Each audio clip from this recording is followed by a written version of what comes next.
నూలులో శతాబ్దాల గౌరవం, పట్టు పరంపరకు ప్రతీక, సంప్రదాయానికి శాశ్వత చిరునామా సఖీ.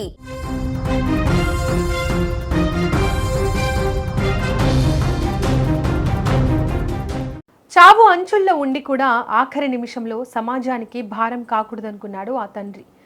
తన చావుకు, తన కుటుంబం చావుకు ఎదుటివారు ఒక్క రూపాయి కూడా ఖర్చు పెట్టకూడదని భావించాడు. అందుకే ప్రాణాలు తీసుకునే ముందు తన బ్యాంక్ అకౌంట్ వివరాలు, ఏటీఎం పిన్ నంబర్ రాసి ఆ డబ్బులతోనే తమ అంత్యక్రియలు చేయాలని కోరాడు. చిత్తూరు జిల్లా పలమనేరు మండల పరిధిలోని బంగారురెడ్డిపల్లి గ్రామంలో గుండెల్ని పిండేసి అత్యంత దారుణమైన ఘోరమైన విషాదం జరిగింది. ఆర్థిక ఇబ్బందులు, భార్యకు నయం కాని అనారోగ్యం ఒక నిండు సంసారాన్ని చిదిమేశాయి. కళ్ల ముందే ఇద్దరు పిల్లలు, భార్య శవాలుగా పడి ఉంటే ఆ గృహ యజమాని ఫ్యాన్కు వేలాడుతూ కనిపించిన దృశ్యం స్థానికులను తీవ్రంగా కలిచివేసింది. మాడిపేట కోటూరు గ్రామానికి చెందిన మున్నెప్ప కుమారుడు దామోదర్, వయసు 30 ఏళ్లు. బోయ కులానికి చెందిన ఈయన 10 ఏళ్ల క్రితం ఉపాధి కోసం బంగారురెడ్డిపల్లి గ్రామానికి వచ్చి స్థిరపడ్డారు. భార్య నిర్మల, 13 ఏళ్ల కొడుకు దిలీప్, 10 ఏళ్ల కూతురు శ్రీవిద్యతో కలిసి జీవిస్తున్నాడు.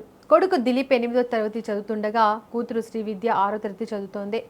అంతా బాగుందనుకుంటున్న సమయంలో దామోదర్ భార్య నిర్మల గత కొన్ని సంవత్సరాలుగా బ్రెయిన్ స్ట్రోక్ వ్యాధితో తీవ్రంగా బాధపడడం మొదలైంది.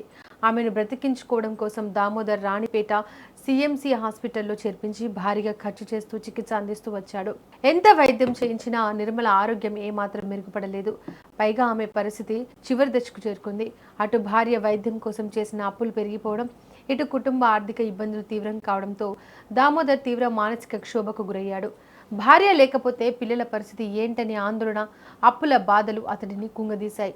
ఆ క్రమంలోనే రాత్రి సమయంలో ఘోర నిర్ణయం తీసుకున్నాడు. తన భార్య నిర్మలతో పాటు అప్పుడే లోకాన్ని చూస్తున్న 2 అమాయక పిల్లలకు విషం ఇచ్చి చంపేశాడు. ఆ తర్వాత తను కూడా ఇంట్లోని ఫ్యాన్కు ఉరివేసుకుని ఆత్మహత్య చేసుకున్నాడు. అదే గ్రామంలో ఉంటున్న దామోదర్ అక్క చిన్న, ఆమె భర్త గోపి కలిసి దామోదర్ ఇంటికి వచ్చారు. కిటికీలోంచి చూడగా దామోదర్ ఉరికి వేలాడుతూ కనిపించడంతో గట్టిగా కేకలు వేశారు. చుట్టుపక్కల వారు పరిగెత్తుకుంటూ వచ్చి తలుపులు పగలగొట్టి లోపలికి వెళ్లారు.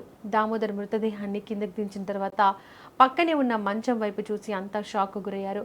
అక్కడ నిర్మల, 2 పిల్లలు చనిపోయి విగత జీవులుగా పడి ఉన్నారు. అయితే అక్కడ ఒక గుండెల్ని పిండేసే దృశ్యం కనిపించింది. దామోదర్ మరణించక ముందు ఒక తెల్ల కాగితంపై తన phone pay password, ATM pin number స్పష్టంగా రాశాడు. ఆ పేపర్ను ఇంట్లోకి టీవీకి అతికించాడు. దహన క్రియల నిమిత్తం ఆ అకౌంట్లో ఉన్న డబ్బులను వినియోగించుకోవాలని అందులో పేర్కొన్నాడు. చనిపోతూ కూడా ఎవరికి భారం కాకూడదని ఆ తండ్రి పడిన ఆరాటం చూసి ఊరి జనాలు కన్నీరు మున్నీరవుతున్నారు. ఒకే కుటుంబంలో 4 బలవన్మరణానికి పాల్పడడంతో ఆ ప్రాంతమంతా తీవ్ర విషాదంలో మునిగిపోయింది. సమాచారం అందుకున్న పోలీసులు సంఘటన స్థలానికి చేరుకుని కేసు నమోదు చేసి దర్యాప్తు చేస్తున్నారు.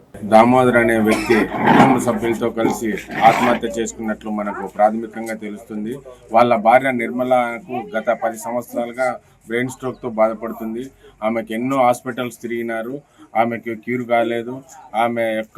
క్యూర్ కాదు, ఆమెకు చనిపోతే పిల్లలతో కష్టమని అతను దామోదర తన యొక్క 2 పిల్లలతో వాళ్ళ భార్య 4 కలిసి చనిపోయినట్లు మనకు ఇక్కడ ప్రాథమికంగా తెలుస్తుంది.